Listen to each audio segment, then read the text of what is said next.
In life, timing is everything. You've just got to know when it's a time to do something and when it's time not to do something. You've probably got friends, you go out with them, you see that they're wearing, fashion from 3 years ago, or their haircut's still in that style. I shouldn't be the one to talk about haircuts, but you get the picture. These people that just don't understand that time's moved on. And to have those Mickey Mouse print shirts, that's no longer in fashion, whatever it is. Well, the same thing goes with politics. And we've got a problem at the moment. We've got a problem with some of our young ministers that seem to have not got the memo that South Africa is tired of corruption, we're tired of malfeasance and disrespect. But we've got a massive problem in our parliament. And in true Cyril Ramaphosa fashion, he's doing nothing about it.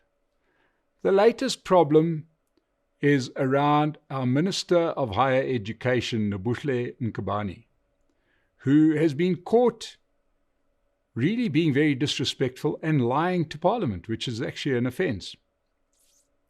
What is the story with our Ministry of Higher Education? Well, it all hinges on those wonderful things you've heard about called the SETAs. Now, in the defense of Minister Mqabane, she inherited the cesspool of corruption called the Ministry of Higher Education that was run by Blade and Zamandi. This place is a wonderful, sort of perfect ANC vehicle for plunder. And it was plundered through the SETAs. So, let's have a look at this. What are the SETAs? The idea is a noble one. If depending on which way you look at it. It's a case of dramatic government overreach. Back in the days when the government had a massive majority and it felt like it could run every part of our lives. So what problem were the SETAs looking to solve? Well, for starters, it's an idea got from countries way advanced. It's either Canadian or Australian idea. And the idea is that you formalize training. I'm talking about not training like as in universities or training as in school. You're trying to solve the problem of professional training, workshops that you and I would go to, skills training that you would need, on-the-job training.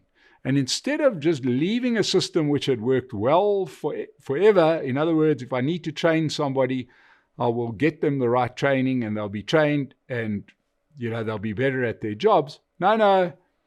Our government thought that they could do a better job, and they created 21 SETAs. Now, you've heard this word SETAs. What does it stand for?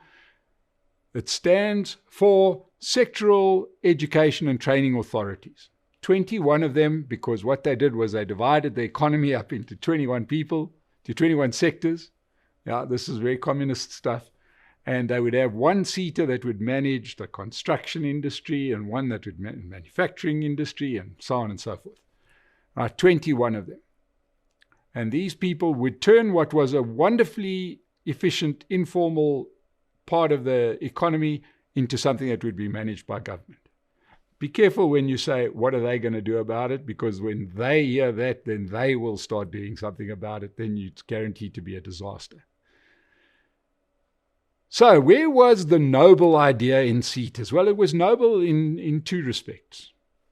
One was to say that there needed to be an overseer of the quality. So if I'm offering a course in welding, am I really good enough to teach you welding? So instead of letting the market decide, in other words, if I'm very bad at it, nobody will come on my course. If I'm very good at it, everyone will come on my course. No, suddenly I would have to go and submit my whole program to this SETA, who would then approve or disprove that this was a good course or not. Sounds wonderful, except that they weren't very good at it. So to get approval for any kind of training would take months, if not years, to get. Now, you can imagine if there's some new computer program that you need to train people on, you can't wait years for this to get approved by your SETA. But anyway, that was the first noble idea. The other part of the idea was to use professional training as part of your CV. You could now say, this person has in fact been trained in welding, and he has a certificate where they went on a CETA-approved workshop. Okay. That was the problem they were looking to solve, even though you could argue that it wasn't really a problem at all. Really, what they didn't want is somebody who had been in a job for years and years to not be recognized for the experience they've got. Then what started to happen is this. How was it funded? Let's go there. It was funded out of creating an extra tax from the payroll of companies that you would have to pay to SARS, and then you could recoup half of it back by sending people on workshops and training. This costs you and I think this figure is a little bit old, 19 billion rand a year. You and I, taxpayers, that's what they were giving to the seaters. Because what happens? They set up 21 seaters, and 21 seaters all need board of executives, right? They also need fancy offices. They need German luxury sedans. They need expense accounts. They need those shiny pointy shoes. 20 times 21. Cool. But the problem was that this was just way too clunky an idea, and it started to collapse almost immediately. In other words, how do you get your training approved? You just view this money you've given as a tax, and nobody claimed it back because, it just wasn't worth the effort. And then, of course, the comrades realized this was an opportunity to make money. Why? Because if I'm a failed politician or somebody who couldn't get a job or got voted out at the last provincial election or whatever, I could go and become a board member of a CETA and get paid millions a year. And this has been a grift of note, right? And suddenly this became the favorite place for deployed cadres, and everybody's got to get a bigger and better office in a more affluent area. So this brings us back to the minister in Kibani. Part of the role of the Ministry of Higher Education is to oversee the appointment of boards to these seaters. So she does it. She oversees the board, and one of those boards was the Manufacturing, Engineering and Related Services CETA. Who do they appoint as the CEO? None other than the son of Minister Gwidi Mantashe, a chap by the name of Buyambo Mantashe. He was now going to be head of that particular CETA, earning millions. Well, it wasn't difficult to work out that if that got out, it would create a bit of a headline. And the Portfolio Committee, which is now a lot more emboldened, went and found out that this person has been appointed, and he is the chairman of the ANC's son. So they got the minister there and they questioned the minister, and to be honest, what happened next was a disgrace.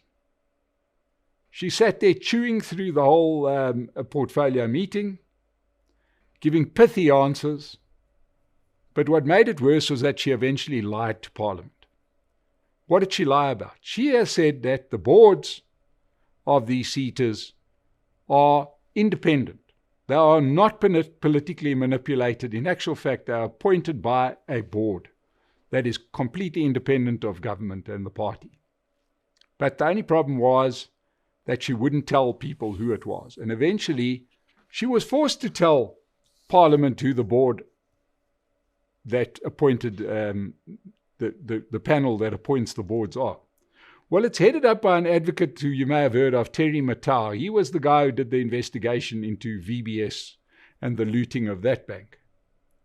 The only problem with him as the convener of this board is that he never went to one of the panel meetings. Not one. But not to worry, he had 4 other members in his panel. Asipo Salani, who happens to also be an advisor to the minister, and a former member of the ANC Alliance SASCO at university. Then there was Melasiwe Samane, the minister's chief of staff. Very independent. Then we had Rulani Ngwenya, who happened to also be the Deputy Director General in the same minister's department. And then let's not forget Mabuza Ngabani, Chief Director in the minister's department. So far from being independent, this is the least independent panel you've ever seen in your life. What is going on here? Well, it's following a very disturbing trend. And if one takes the case which we made some noise about a while back, of another minister, a young minister, Thembi Simelane, who was appointed justice minister, and everything was going along fabulously, till they found out that she had, as mayor of Polokwane, had invested people's money into VBS, and then accepted a loan to buy a coffee shop from people involved with the VBS scandal. Not to be outdone, we've got another minister in the presidency, nogal, probably the favorite of President Cyril Ramaphosa. Her name's Khumbudzo Ntshavheni. You might know her because she was a person who sat on the couch across from Donald Trump in the Oval Office. Right? She's thought of really highly, except that there's a case of fraud that corruption that she's going to have to answer, to the tune of 80 million rand, when she was a municipal manager in Palabora in Limpopo province. But these things are never an impediment in the ANC to promotion or appointment. The real question is, why would 3 up-and-coming, young, intelligent, highly qualified ministers be involved in this kind of thing? I got a feeling that what happened is that, we've got this vision that the corruption in the ANC were the struggle era. Those old veterans that came out of the bush, saw an opportunity, were bedazzled by all of the money, and that and that's why we have the corruption problem. Thinking that the next generation would be better. They wouldn't be like their parents in the ANC. Problem is these 60-year-olds, these 70-year-olds that sort of come out of a different era. Well, it seems to me that the problem with our younger ministers is that they've learnt at the feet of those corrupt ministers that are now retired and get state funerals. They've in fact learnt that don't be a mug. Leverage your position. Make sure that you didn't join the struggle to be poor. In this case, you didn't join the ANC to be poor. You also deserve your time at the trough. But there's a problem for these poor people.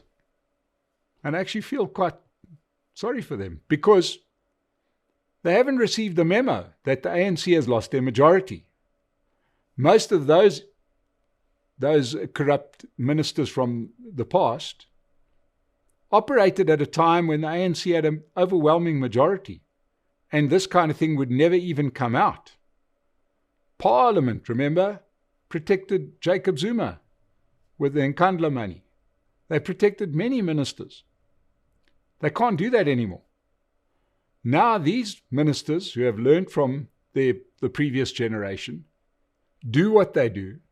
They go and sit in front of a committee, and the committee doesn't give them little easy questions which they can just bat away.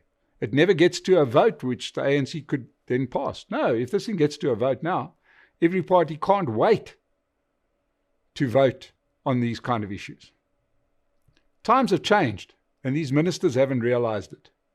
And you know what? One has to ask the question, where is the government of national unity when you see brazen cases of malfeasance, disrespect, and in some cases even corruption?